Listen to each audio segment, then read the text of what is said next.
Hi guys, तो एक मुझे हेल्थ टिप याद आ गई तो मैंने सोचा कि आप लोगों के साथ शेयर की जाए।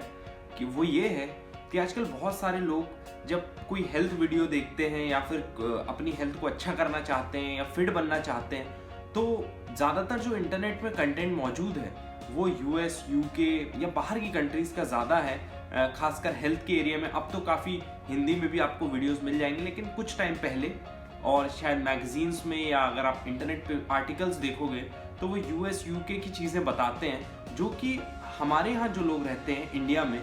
वहाँ के लोगों के लिए उतनी सही नहीं है जितनी यूएस के लोगों के लिए। तो जैसे कुछ चीज़ें हो गई ब्लूबेरीज वगैरह, तो इंडिया के लोग भी सोचते हैं कि किसी पर्टिकुलर चीज़ में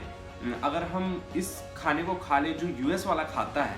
तो हमें भी फ़ायदा होगा। लेकिन इस बात को आपको समझना बहुत ज़रूरी है कि इंडियन बॉडी अलग है, हम जहाँ रहते हैं वहाँ का टेम्परेचर अलग है, हमारा जेनेटिक स्ट्रक्चर अलग है। तो उस हिसाब से हमारी जो डाइट है, जो इंडिया में चीज़ें मिलती हैं उसके हिसाब से, तो कभी भी आप जो यूएस वाला बंदा खा रहा है उसको ना खाएं, बल्कि हमारे यहाँ के जो गुरुज हैं, जो ट्रेनर हैं, जो हमारे यहाँ की डाइट है उनको फॉलो करें तो आप ज़्यादा फिट रहोगे, क्योंकि वो डाइट हमारे यहाँ की बॉडी स्ट्रक्चर के हिसाब से, तो आपको उनको खाना चाहिए। और हमारे यहाँ आयुर्वेदा है, इतना रिसर्च हुआ है सालों से, हमारे पास इतना अच्छा मटेरियल है जिसको आप पढ़ के बहुत हेल्दी रह सकते हो, फिट रह सकते हो, स्ट्रांग बन सकते हो। तो जब भी आप पढ़ो तो इंडिया के हिसाब से जो चीज़ें सही है उनको पढ़ो। हमारे पास आयुर्वेद है, उसको पढ़ो, कैसे हेल्दी रहा जाए। इन चीज़ों को आप पढ़ोगे तो आप लॉन्ग लाइफ आपकी रहेगी और बहुत फिट रहोगे आप।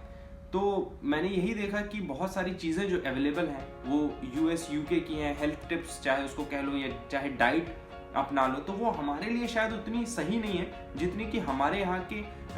इंडिया वालों के लिए इंडिया की चीज़ें ज़रूरी है। तो आपको इस बात का ख्याल रखना चाहिए जब भी आप कोई वीडियोज़ या आर्टिकल पढ़ते हो, और इंडिया में जो चीज़ें चलती हैं उनको आपको फॉलो करना चाहिए, जिससे आपको ज़्यादा फ़ायदा मिल सके, क्योंकि आपकी बॉडी डिज़ाइन ही वैसी है कि वो खानों को पचा सके और उन खानों से आपको फ़ायदा मिल सके।